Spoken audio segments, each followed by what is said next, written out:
Hello, Art Fam. This is Luis Martin, the art engineer, with a really special video about the 6M program. Before we continue, be sure to follow and subscribe to get some of this multifaceted experience that is collage, dream, and my personal work as an artist and as a coach, as a healer, and all of these things that can manifest through art. So if you like what you hear, please share it with one more person. It'll make all the difference. Now, why am I here? What am I going to talk about today with you if I'm not collaging?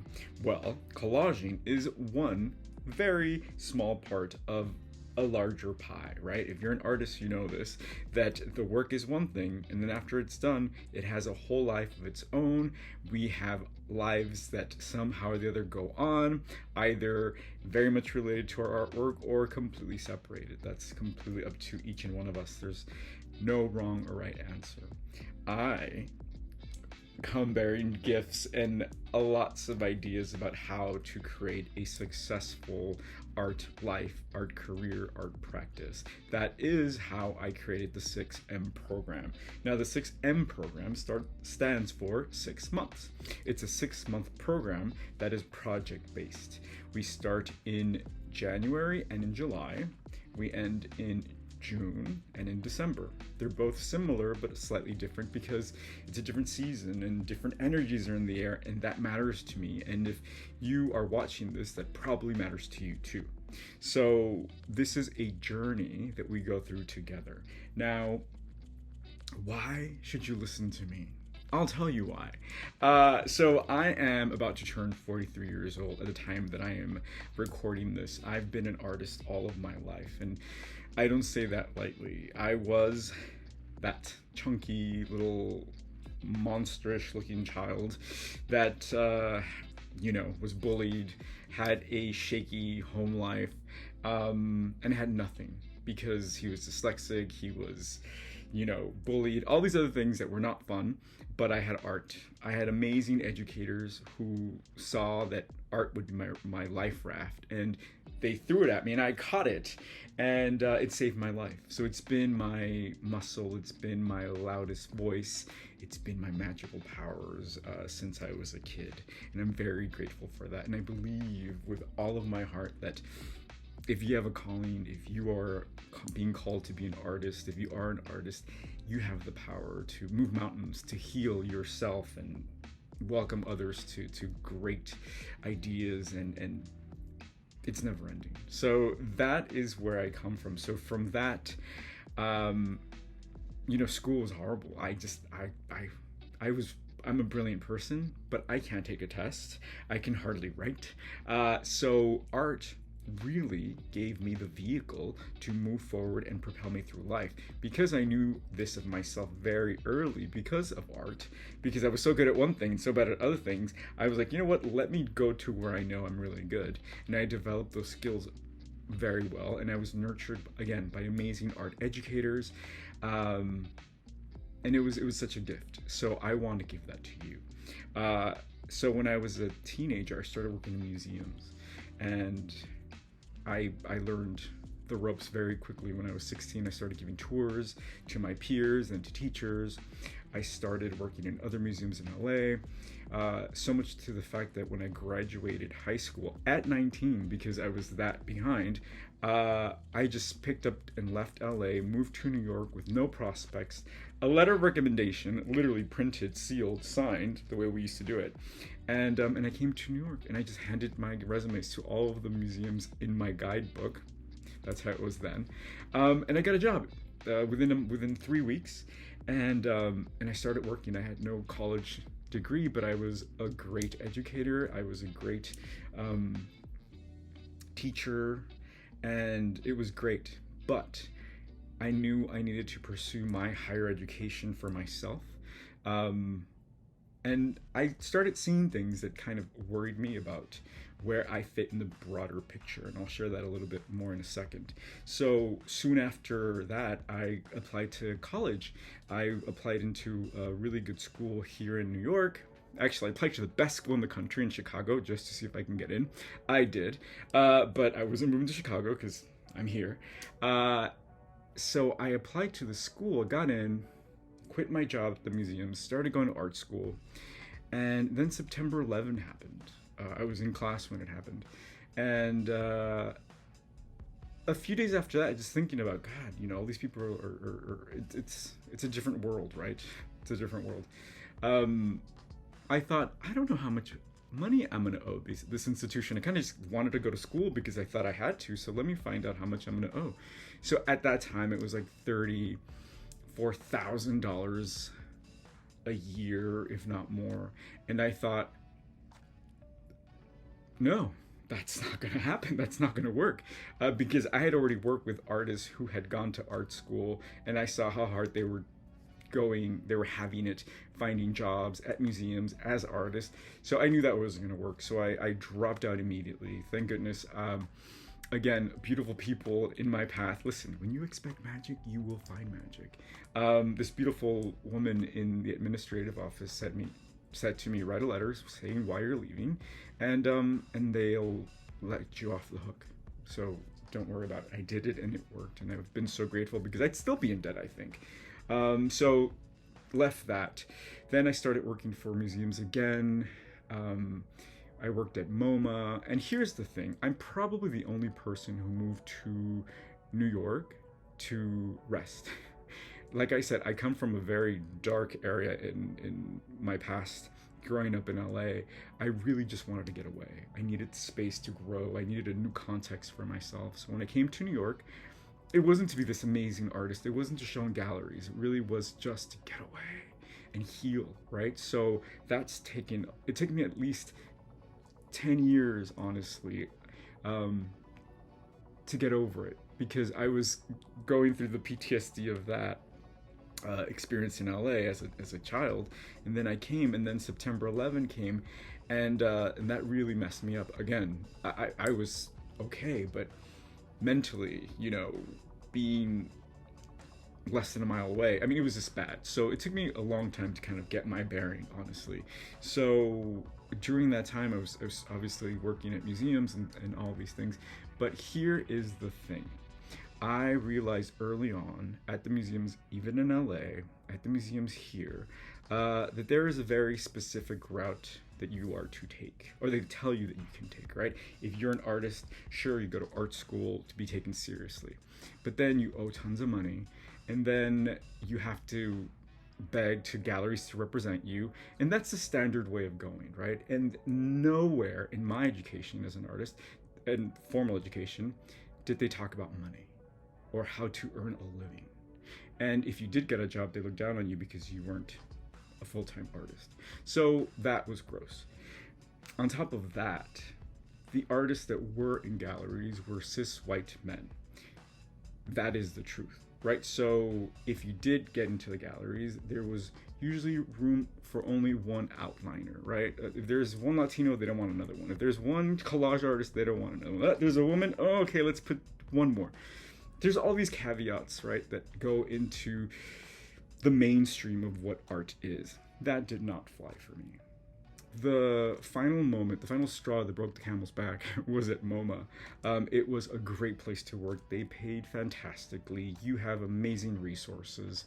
I had access to all this great art that I can just stand in front of and get inspired by. But the moment that really just broke the illusion for me was I was giving a tour to a class of students that I had. They must have been in middle school, high school age. And we were going into a gallery, and there was a Van Gogh. They ran to the Van Gogh and said, "Oh my God, I love this. This is my favorite painting." It was Starry Night. And I asked them, "Oh, really? Why? Why do you love it? Tell me about it." And they're like, "I don't know. Because I've seen it on TV, because, it's the crazy guy that cut off his ear." And I thought, what?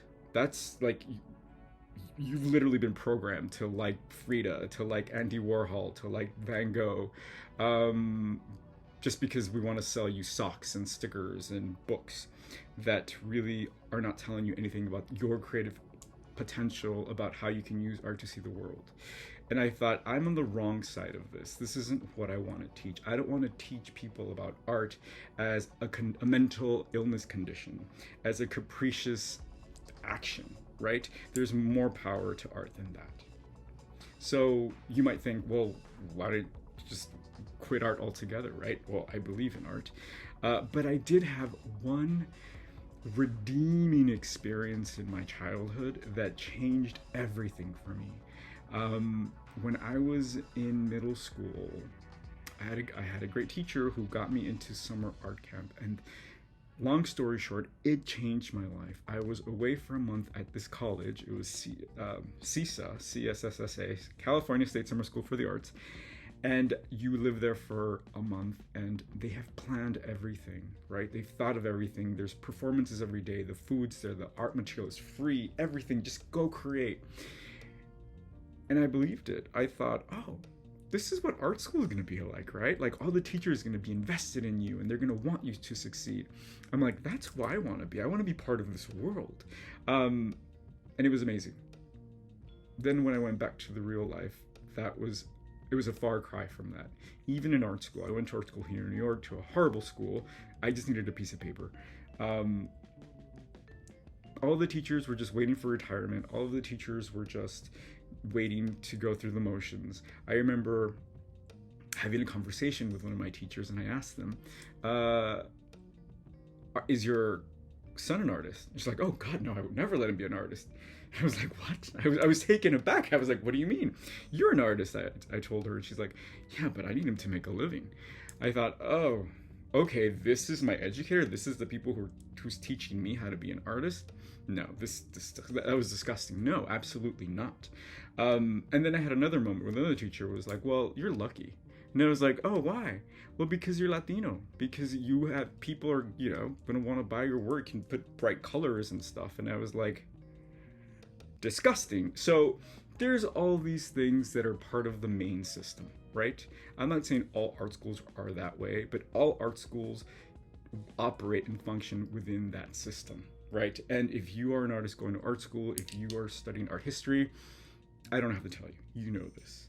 So that's not who I wanted to be. So from these instances, I've tailored my life and hemmed it at the edges to fit me. And my work has to feed my soul. It has to feed my community in whichever way I can, through collage kits, through the lives, through this coaching system, through this journey.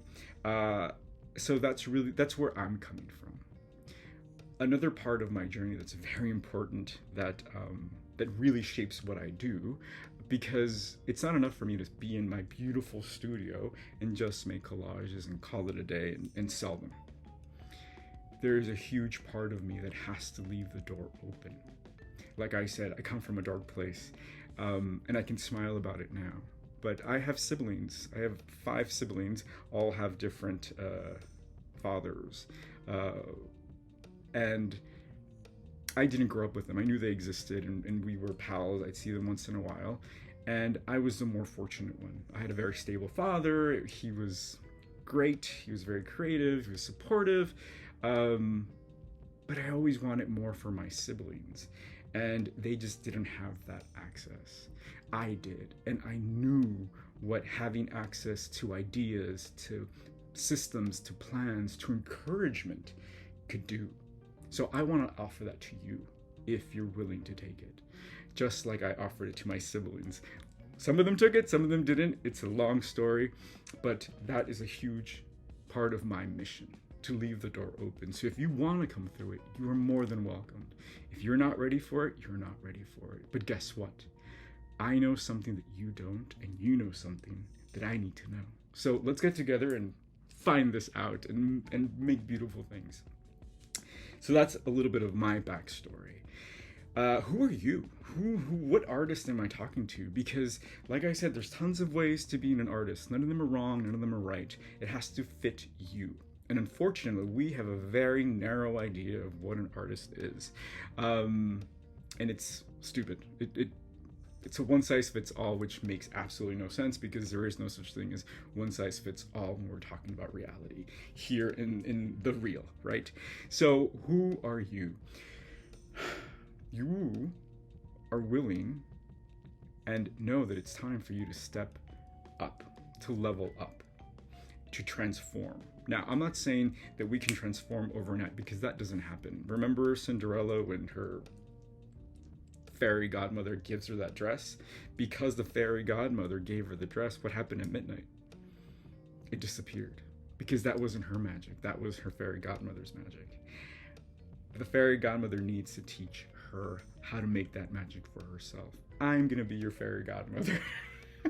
And I'm going to teach you how to make your own magic. Because like we know, I'll take the bread from you, but I'm going to be hungry later on. So if you don't show me how to make it, I'm going to bother you. And that's not a good system. So I really believe in ecosystems. So that is who you need to be to succeed in this environment of the 6M program. You have to be willing to level up and know that you're there. You also have to be willing to turn the page, right? A lot of our experiences, a lot of our traumas have left badges on us instead of healed scars. And while I don't think we should erase our traumas or pave over them, I also don't think they need to be the place that we come from. That I don't lead the room with my wounds. I don't want to bleed all over my community, my loved ones. I can heal myself and I can come from a place of power. So those are the two criteria that I really think will make the difference for you. And also just willing to have fun with yourself, right? Willing to have fun with others. That's really important. The whole thing about this whole mysterious artist who never smiles, who always wears black. I wear black, but I smile because I have fun, is a lie. It's a myth. It's this whole, starving artist myth. It doesn't work. And here are two reasons that we need to kind of wake up, right? The truth of the matter, if you're an artist and you're serious about your career in the way that you want to close a generosity loop, which is a big lesson in our 6M program, meaning you're ready to receive for what you give through money, through exchanges of gratitude and community. You have to understand that if you live in the US, we do not know how to relate to art. We do not know how to buy art. We do not know how to support artists. We think it should be free. We think it should be charity. This is why very few people buy this program, because they think, oh, it should be free. It's art, right? How can you monetize art? That's not how it works, especially in the United States, where I can give all my work, but then I'll have no studio, I'll have no money to pay rent, because this is what I do. This is a huge part of what I do, right? So that is a very big part. Another thing, if you are an artist and are playing to the system of galleries and this idea that a gallery is going to take care of you, go forth and try it out and come back when it doesn't work out. Or if it does work out, good for you. You're one in a million. I'm not kidding. Again, the galleries are an operating system like any other. They are looking for very specific people. And again, you can go look at the statistics of the paintings that sell, who's showing. It's not people that look like me, and probably not people that look like you. Now, I'm not here to antagonize white cisgender men. My brothers, if you're watching this, I know you are completely on the opposite side of that, but it is the fact. So take that as a grain of salt, but be informed and educated. Now, having said that, if you are still watching, this is what the next 6 months look like. It is a beautiful adventure. I am just wrapping up with the 6M January to June. And some amazing transformations are happening, and they are all very different, and they are all very unique, and it's a beautiful process. So here is how it breaks down. In July, we learn how to tell our story. The whole thing is tell your story. get your story straight. The most important part, really, of beginning a journey is the context. How are you going to frame your story, right? Because, like I said, I can tell my story saying I come from abuse, I come from this darkness, but I want to come from a place of power, and that can be your place of power, but we have to learn how to craft our story where our voice is heard and is not being told by the stories that have limited us, by the stories that have said, oh, you're a gay man, so your experience is probably this. As a Mexican man, as a gay man, I've often been told, oh, your art isn't gay enough, it's not sexy enough, there isn't nudity like most gay men, that's what you should do. Oh, you're an Mexican artist, oh, where's the Virgin Mary, where's the whatever. So don't fall into these stereotypes, right? Be authentic, because that's how you're going to move forward, knowing what your authentic stories are, right? And moving from there. And then in August also corresponds to February, and it's all about love. It really is. Romance us. Tell us why you love what you do. Because guess what?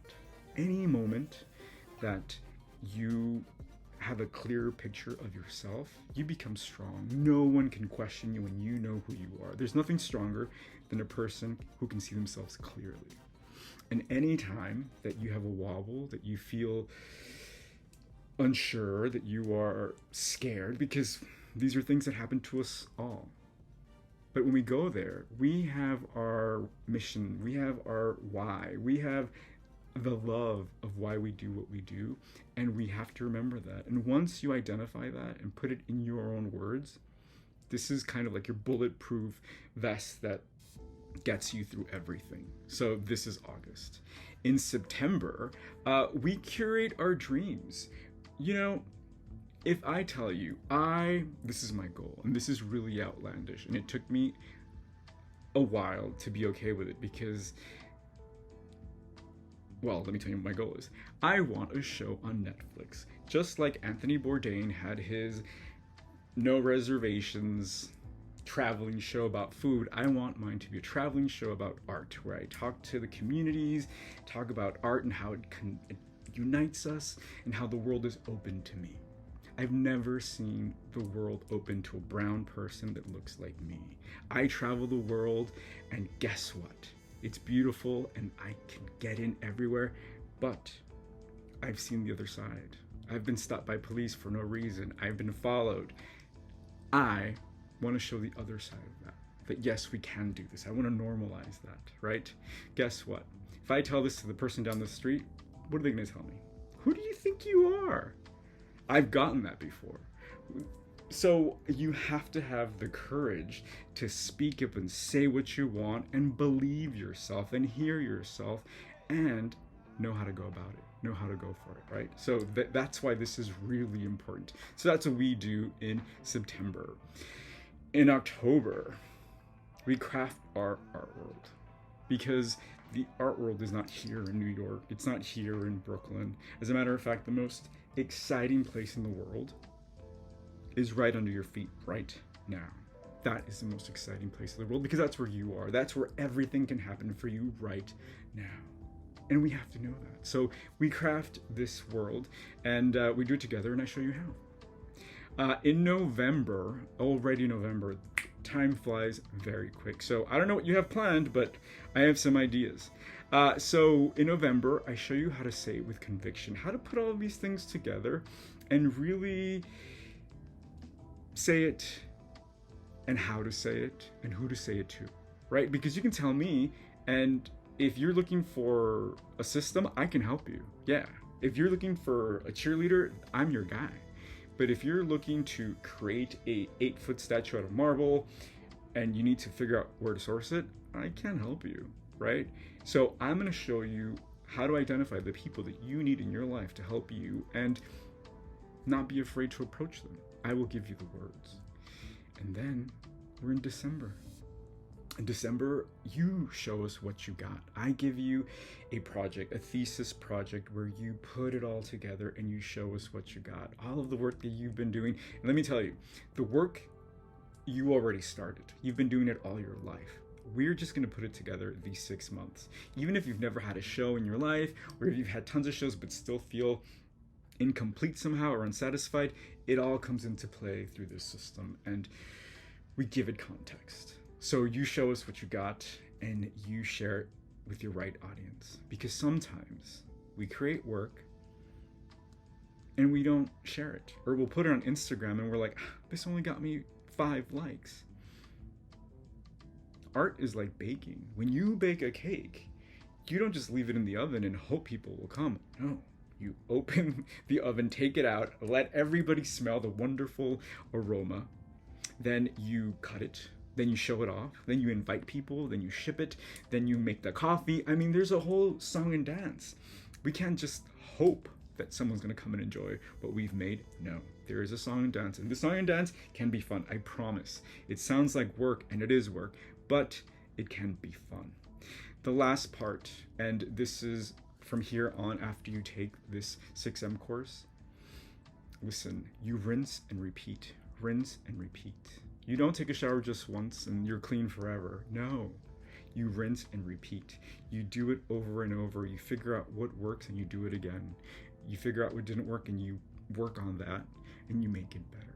Listen, this is soul work, right? If you want something more businessy, something more social media driven, it's out there. What I'm offering you is soul work, because if you are a sensitive person, if you are a person that wants to work with magic, with the infinity, with the flow that we have, this is where you belong. This is soul work, and it doesn't get easier. You get stronger. So we do this together. So that's it. This is the program that takes 6 months. We do it together in community, we grow, and it is a real gift to be able to do this with wonderful people. Now, I'll leave you with this. Like attracts like. I know you would not waste your time watching this video if it wasn't a good fit for you. Just like I wouldn't watch a video for hate speech or fear mongering. If you know what's good for you, you don't waste your time, you don't go there. So if you have any questions, know that I'm here. I can answer all of the questions you have, and I know that you are with the right people. Expect magic. All right, this is Luis Martin, the art engineer, reminding you that what you do matters. All right, I hope it's an exciting summer for you and for us. Cheers.